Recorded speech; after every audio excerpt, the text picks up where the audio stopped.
Crystal therapy, also known as crystal healing, has been used for centuries to bring balance to the body and assist the body to self-heal.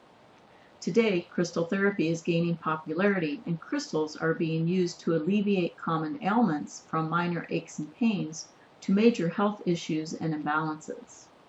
Even the novice can learn how to use and benefit from this natural alternative holistic therapy.